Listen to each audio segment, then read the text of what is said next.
Assalamualaikum warahmatullahi wabarakatuh.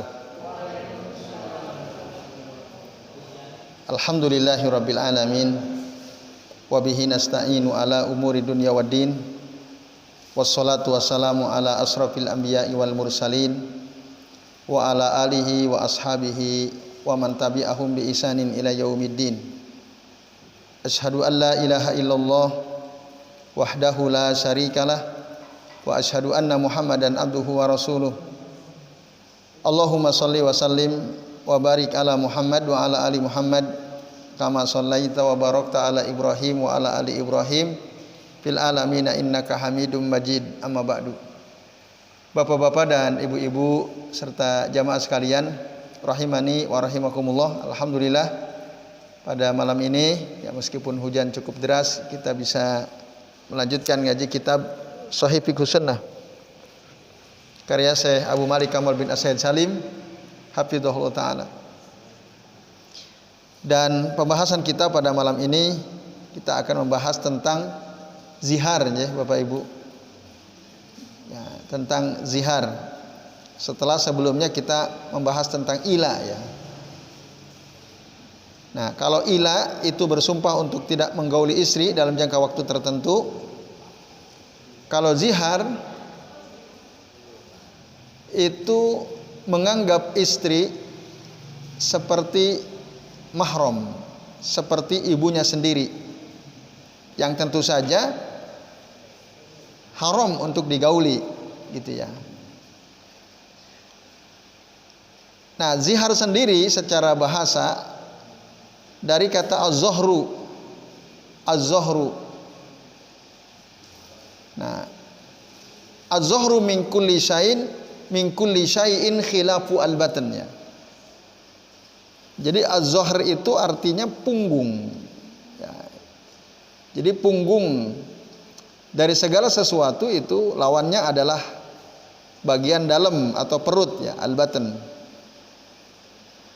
Nah, waziharu minan nisa artinya seseorang atau seorang suami menzihar istrinya dengan mengatakan misalnya anti alayya ka zohri ummi, kamu wahai istriku bagiku seperti punggung ibuku. Nah, jadi ketika seorang suami mengatakan kepada istrinya anti alayya ka zohri ummi, kamu bagi saya bagaikan punggung ibuku, itu kalimat zihar. Nah, secara istilah zihar itu adalah an yusabbiha imra'atahu au udwan minha biman tahrumu alaih walau ila amadin au biadwin minha. Zihar secara istilah artinya ya, seorang suami menyerupakan istrinya atau salah satu anggota tubuh dari istrinya diserupakan dengan orang yang haram atas dirinya atau dengan mahramnya, gitu ya, dengan mahramnya yang haram dia nikahi. Walau ila amadin, walaupun dalam sampai batas waktu tertentu ya. Nah, lalu Ibnu Qudamah mengatakan, kenapa istilah zihar ini ya yang digunakan gitu, dikhususkan diambil dari kata az-zohr, punggung tadi, dibanding misalnya anggota tubuh yang lain. Kan anggota tubuh yang lain itu banyak ya. Bisa tangan, bisa kaki, bisa paha, bisa perut, bisa kepala, bahkan bisa dada, bisa kemaluan gitu, misalnya. Kok kenapa yang digunakan adalah istilah zihar? Nah, bahkan di dalam Al-Quran surah Al-Mujadilah atau Al-Mujadalah yang dipakai adalah istilah zihar. alladzina yuzahiruna minkum min nisaihim itu. Keterangan dari Ibnu Qudamah, dikhususkannya penyebutan kata zohar atau punggung atau zihar tadi ya, dan tidak menyebutkan anggota tubuh yang lain, jadi hanya zohar tadi, punggung saya disebutkan, li'anna kulla markubin yusamma zohran, karena setiap yang ditunggangi itu disebut zohar. Gitu Bapak Ibu. Sesuatu yang ditunggangi itu disebut zohar. Nah, karena kita misalnya menunggang kuda, unta dan seterusnya, kan di atas punggungnya. Nah, lalu istilah itu digunakan ya, yang artinya tadi ketika suami berkata kepada istrinya, anti alayya ka zohri ummi, kamu bagiku seperti punggung ibuku. Nah, itu makna zihar. Nah, zihar ini Bapak Ibu bukan cerai, bukan talak. Tapi dengan adanya zihar, si suami menzihar istrinya, maka dia tidak boleh menggauli istri, gitu. Dia tidak boleh menggauli istrinya. Bagi si suami yang melakukan zihar, selama zihar itu berlaku, maka selama itu pula si suami tidak halal menggauli istrinya, gitu. Nah, ini Bapak Ibu dan Ibu sekalian. Tapi dia bukan perceraian. Nah, dulu di zaman jahiliyah, zihar itu dianggap talak. Dianggap talak. Nah, jadi ketika suami mengatakan kepada istrinya, wahai istriku, engkau bagiku seperti punggung ibuku, itu artinya berarti dia ditalak. Tetapi ditolak, dibantah, dibatalkan oleh Allah Ta'ala, bahwa zihar itu beda dengan talak. Nah, kalau talak seperti kita sudah tahu, cerai. Kalau zihar, nah itu tidak cerai. Walaupun misalnya seorang suami menzihar berkali-kali, kalau talak kan 3 kali batas maksimal, zihar bisa berkali-kali, tidak ada batasnya. Hanya saja konsekuensi daripada zihar tadi, dia si suami haram untuk menggauli istrinya selama dia masih menziharnya, gitu. Tapi statusnya tetap masih sebagai istri, hanya tidak boleh digauli, itu saja. Nah, manakala si suami ingin menggauli istrinya, maka harus ada kafaroh ya, yang ditunaikan. Apa kafarohnya? Kafarohnya disebutkan dalam Al-Quran, juga dalam hadis Nabi. Nah, kalau dalam Al-Quran, di dalam surah Al-Mujadilah atau Mujadalah ayat 3-4, di sana disebutkan bahwa ya, walladzina yuzahiruna min nisaihim summa ya'uduna lima qalu fatahriru raqabatin min qabli ayyatamassa, dan orang-orang yang menzihar istri-istri mereka kemudian mereka kembali ya, dari apa yang sudah mereka katakan, artinya mau mencabut apa yang mereka katakan, maka fatahriru raqabatin, kafarohnya membebaskan seorang budak min qabli an yatamassa, sebelum mereka berdua bergaul atau berhubungan suami istri ya. Dzalikum tu'azuna bihi, demikianlah kalian diberikan ya, nasihat ya. Wallahu bima ta'maluna khabir, dan Allah itu maha mengetahui, Allah maha teliti dengan apa yang kalian kerjakan.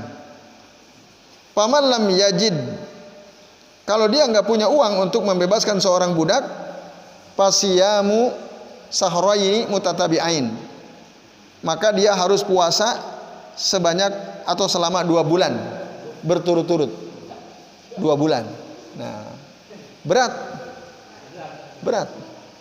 Min qabli ayyatamasa, sebelum mereka berhubungan suami istri. Nah, nggak kuat puasa 2 bulan. Ada alternatif yang ketiga. Faman lam yastati fa it'amu sittina miskinan. Bagi yang tidak mampu puasa 2 bulan berturut-turut, maka dia, ya, alternatif yang ketiga, memberi makan 60 orang miskin. It'amu sittina miskinan. Nah, surah Al-Mujadalah ayat 3 dan 4. Itu kafarohnya, Bapak Ibu dan jamaah sekalian. Nah, kemudian apa hukum zihar? Ibnu Qayyim al-Jauziyah rahimahullah mengatakan anna ziharu haram, la yajuz al-iqdam alaih. Zihar itu hukumnya haram, tidak boleh dilakukan. Tidak boleh. Jadi seorang suami tidak boleh menzihar istrinya. Itu haram. Kalau si suami menzihar istrinya, dosa dia. Kalau dia mau taubat, ya dia bayar kafaroh itu. Kenapa haram? Kenapa tidak boleh dilakukan? Karena oleh Allah disebut zihar itu adalah, ya, mungkar minal qauli wa zura. Perkataan yang mungkar dan itu sebagai kebohongan. Nah, berkata mungkar dan kebohongan adalah haram. Gitu. Oleh karenanya hukum daripada zihar itu adalah haram. Tidak boleh seorang suami atau haram bagi suami menzihar istrinya. Tapi kalau sudah terjadi, ya sudah. Si suami berdosa. Kalau dia ingin meralat, ya tadi bayar kafarah. Nah. Kemudian rukun zihar. Zihar bisa terjadi apabila memenuhi rukunnya, yaitu ada 4. 1, suami, adanya suami sebagai orang yang menzihar. Yang kedua, istri sebagai pihak yang dizihar. Yang ketiga, muzahhar bihi, ya, seseorang yang dengannya si istri diserupakan. Seseorang yang dengannya si istri disamakan, diserupakan. Mahram tadi itu.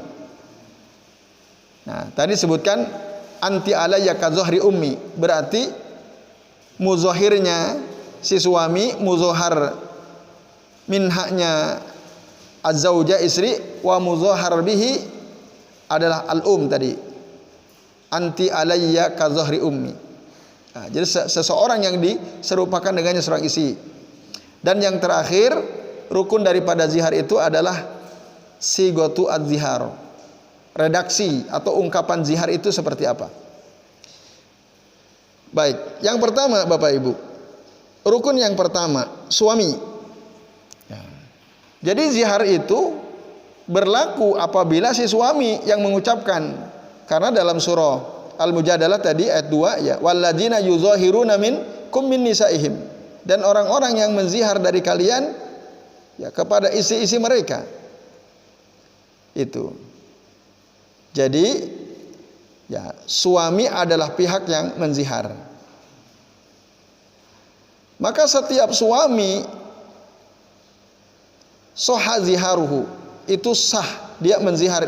Maksudnya terjadilah zihar kalau dia menzihar istrinya. Tapi kalau bukan suami, tidak mungkin bisa menzihar. Gitu. Bukan suami tidak mungkin bisa menzihar. Itu satu. Rukun yang kedua, lanjutannya, bagaimana jika si istri lah yang menzihar suaminya? Kebalik gitu. Misalnya si istri lagi marah, lalu dia mengatakan kepada suaminya, anta alayya ka dhahri abi, suamiku, engkau bagiku seperti punggung bapakku misalnya. Jadi istrinya menganggap suami itu seperti punggung bapaknya. Bapaknya kan mahram, haram dinikahi oleh dirinya. Nah, Bapak Ibu dan jamaah sekalian, a'azani Allah wa iyyakum ajmain, apakah itu terjadi? Iya. Maka ketika suaminya menggauli dia, menjima si istri itu dan istrinya mau, itu dia harus bayar kafarah istrinya. Istrinya yang harus bayar kafarah. Kalau dia udah terlanjur mengucapkan engkau wahai suamiku bagaikan punggung bapakku, dia harus tidak boleh, harus menolak. Tapi menolak ajakan suami itu juga haram. Nah, menolak ajakan suami haram. Kalau dia akhirnya menyerah gitu ya, mau melayani si suami, maka ada konsekuensi. Dia harus membayar kafarah. Nah, itu kata para ulama dari mazhab Al-Hanabilah, dan ini pendapat yang dipilih oleh Syekhul Islam Ibnu Taimiyah. Nah, ini Bapak sekalian. Walaupun sebenarnya tadi zihar itu adalah dari pihak suami. Dulu ada seorang wanita namanya Aisyah bintu Tolhah, pernah menzihar suaminya namanya Mus'ab bin Zubair. Lalu dia minta fatwa kepada para ulama di Madinah, dan semua ulama menyuruh Aisyah bintu Tolhah untuk membayar kafarah. Maka akhirnya dia pun membebaskan seorang budak. Ya, tadi untuk meralat zihar yang dia lakukan terhadap suaminya, gitu. Nah, ini Bapak-bapak dan ibu-ibu serta jamaah sekalian, azani Allahu wa iyyakum ajmain. Nah, sementara jumhur ulama, Al-Imam Abu Hanifah, Imam Malik, Imam Syafi'i dan yang lainnya, kalau yang menzihar itu istri, itu enggak terjadi. Itu hanya permainan saja, yang enggak dianggap, gitu. Tidak dianggap. Karena yang memiliki kewenangan untuk menzihar itu adalah suami, gitu.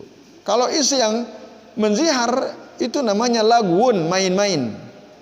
Karenanya tidak ada kafarah atas si wanita yang mengatakan, suamiku, engkau bagiku bagaikan punggung bapakku. Itu cuma main-main, tidak ada kafarahnya.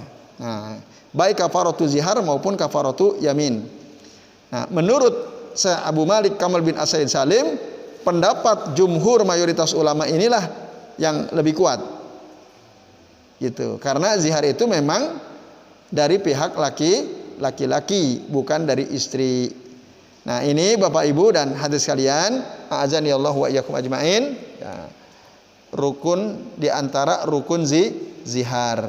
Insyaallah nanti rukun berikutnya kita lanjut di kesempatan yang akan datang. Sebelum diakhiri, barangkali ada yang belum jelas yang mau ditanyakan, kami persilahkan. Ya, silakan Pak Bika.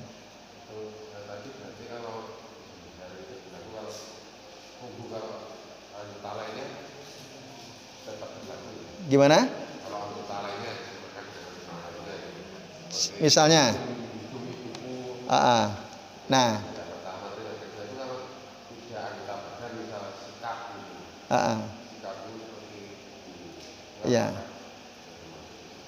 iya, baik. Misalnya kamu cerewet seperti ibuku gitu, misalnya ya. Nah, bapak-bapak dan ibu-ibu serta jamaah sekalian, a'azani Allah wa iyyakum ajmain, ini ada dua pertanyaan penting ya. Bagaimana jika seorang suami menzihar istrinya, tapi yang disebut bukan punggung, gitu ya. Misalnya, kamu bagiku seperti perut ibuku, kamu bagiku seperti kepala ibuku, dan seterusnya, gitu ya. Itu terjadi nggak zihar? Nah, para ulama berbeda pendapat dalam masalah ini. Pertama, mazhab Al-Hanafiyah mengatakan, jika seorang suami menyerupakan istrinya dengan mahram, dengan ibunya, dengan anggota tubuh yang tidak boleh dilihat, Ya. Yang itu aurat, maka terjadi zihar. Kalau tangan bisa dilihat nggak? Bisa. Nah, berarti bukan. Wajah bisa. Ah, itu bukan. Punggung, dada, perut dan seterusnya yang nggak boleh dilihat, nah itu zihar. Itu menurut para ulama dari mazhab al-Hanafiyah. Nah, jadi kata mereka an yakuna udwan la yahilu lil mudhahir an-nazr ilaiha. Hendaklah anggota tubuh yang disebutkan itu adalah sesuatu yang tidak halal bagi orang yang melakukan zihar untuk melihat kepadanya. Sementara mazhab Malikiyah mengatakan ya, dengan anggota tubuh manapun bisa zihar, bahkan sampai dengan rambut, dengan ludahnya sekalipun. Kamu bagiku seperti ludah ibuku misalnya, itu terjadi zihar menurut mazhab Malikiyah. Nah, dia lebih luas. Sementara dalam mazhab Asy-Syafi'iyah, nah, ketika seorang suami menyebut salah satu anggota atau menyerupakan isinya dengan salah satu anggota mahramnya, ya, tidak dalam rangka untuk memuliakan, ya, tidak dalam rangka untuk memuliakan, melainkan dalam rangka untuk supaya dia tidak bisa bersenang-senang dengan istrinya, gitu ya. Maka terjadi zihar, gitu. Contoh misalnya, kamu bagiku seperti tangan ibuku. Ngomong begitu untuk memuliakan istrinya atau untuk mengharamkan dirinya supaya tidak bersenang-senang dengan istrinya. Nah, kalau yang dia maksud untuk memuliakan istri, kamu bagiku bagikan tangan ibuku. Karena ibunya yang kerja keras, membiayai dia sekolah dan seterusnya misalnya, itu tidak zihar. Tapi kalau maksudnya kamu bagiku bagikan tangan ibuku, maksudnya aku nggak mau bersenang-senang denganmu. Nah, itu zihar. Itu tergantung niatnya. Yaitu menurut mazhab Asy-Syafi'iyah. Nah, jadi untuk memuliakan atau tidak. Nah, sementara menurut mazhab Al-Hanabilah, ya, zihar itu terjadi dengan anggota tubuh mana saja. Ya, ketika si istri disamakan dengan anggota tubuh apa saja dari mahram si laki-laki tersebut. Nah, itu kata para ulama dari mazhab al-Hanabilah. Nah, kecuali ada yang tidak terjadi, misalnya kamu bagiku seperti kuku ibuku. Nah, itu nggak terjadi. Kamu bagiku seperti rambut ibuku, itu nggak terjadi. Nah, itu disebutkan ya az-zufr wa sa'ar. Nah, sementara mazhab Az-Zahiriyah mengatakan zihar itu hanya terjadi ketika suami mengatakan kepada istrinya, engkau bagiku seperti punggung ibuku. Hanya punggung, selain punggung nggak bisa. Kata mazhab Al-Zahiriyah. Nah, ini bapak-bapak dan ibu-ibu serta sekalian. Nah, menurut saya Abu Malik Kamal bin As-Said Salim, beliau cenderung kepada pendapat terakhir ini. Jadi, jihar itu hanya terjadi apabila seorang suami menyamakan istrinya seperti punggung. Kalau kamu bagiku seperti mata ibuku, seperti dada ibuku, seperti paha ibuku misalnya, itu enggak. Karena dalam Al-Quran disebutnya zihar, yuzahirun. Nah, itu. Nah, ini yang menurut saya Abu Malik Kamal bin As-Said Salim dalam kitab Sahih Fiqh Sunnah, itu yang kuat. Yaitu pendapat mazhab Az-Zahiriyah. Selebihnya itu ijtihad para ulama. Karena kalau kembali kepada dalil ya zihar yuzahirun. Nah, itu. Nah, terus yang terakhir apa tadi? Oh, sifat. Nah, lalu bagaimana kalau disamakan dengan sifat? Jadi zihar itu ada dua, sama seperti talak. Ada zihar yang terang-terangan, sorihah, ada zihar yang kinayatan dengan bahasa sindiran. Nah, kalau bahasa sorihah, terang-terangan misalnya tadi, anti alayya ka zohri ummi, itu tanpa diniati pun terjadi zihar. Nggak ada niat pun terjadi zihar. Gitu. Nah, atau aku menzihar dirimu. Aku zihar kamu. Itu sudah terjadi karena clear bahasanya. Tapi kalau dengan bahasa kiasan, bahasa sindiran misalnya, maka dia butuh niat. Nah, misal dengan sikap ibunya yang jelek, kamu bagiku, ya kamu itu cerewet seperti ibuku misalnya, kamu itu keras kepala seperti ibuku misalnya, ya. Nah, itu dia butuh niat. Dia ngomong begitu dalam rangka untuk menzihar istri atau enggak gitu. Kalau di dalam hatinya ada niat untuk menzihar istrinya, maka terjadi zihar gitu. Tapi kalau tidak, maka tidak terjadi zihar. Dia tergantung apa yang diniatkan dalam hati si suami. Tetapi nah, ada korinah yang menduduki kedudukan niat gitu, indikator. Dia memang tidak niat, tapi indikasinya menunjukkan kalau dia menzihar dengan bahasa sindiran tadi. Contoh misalnya, ketika terjadi pertengkaran suami istri, lalu kemudian suaminya ngomong, dasar kamu cerewet seperti ibuku. Nah, itu walaupun tidak niat, merupakan korinah, indikator kalau suami itu ya menunjukkan kalau dia menyamakan isinya dengan ibu, dan itu termasuk zihar. Itu ya, jadi tergantung niat atau ada indikatornya atau tidak. Nah, kalau tidak ada indikator kembali ke niat, tapi kalau ada indikator berarti itu sudah cukup menduduki kedudukan niat. Wallahu a'lam bishawab. Jadi itu Pak Wikan. Iya, otomatis. Nah, kalau ada indikatornya, misalnya dia emang lagi ribut, lagi marah, kok ngomong seperti itu, menjadi haram untuk digauli sampai dia bayar kafaroh. Dan kafarohnya berat tadi ya.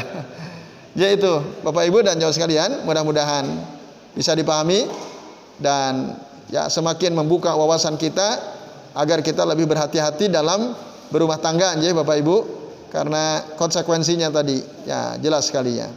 Baik, sementara ini insya Allah nanti kita lanjut lagi. Mari kita akhiri kajian kita malam ini Bapak Ibu dengan doa kafaratul majlis. Subhanakallahumma wa bihamdika asyhadu an la ilaha illa anta astaghfiruka wa atubu ilaik. Wa sallallahu ala Muhammadin wa ala alihi wa sahbihi wa baraka wa sallama alaihim ajmain. Billahi taufiq wal hidayah. Wassalamualaikum warahmatullahi wabarakatuh.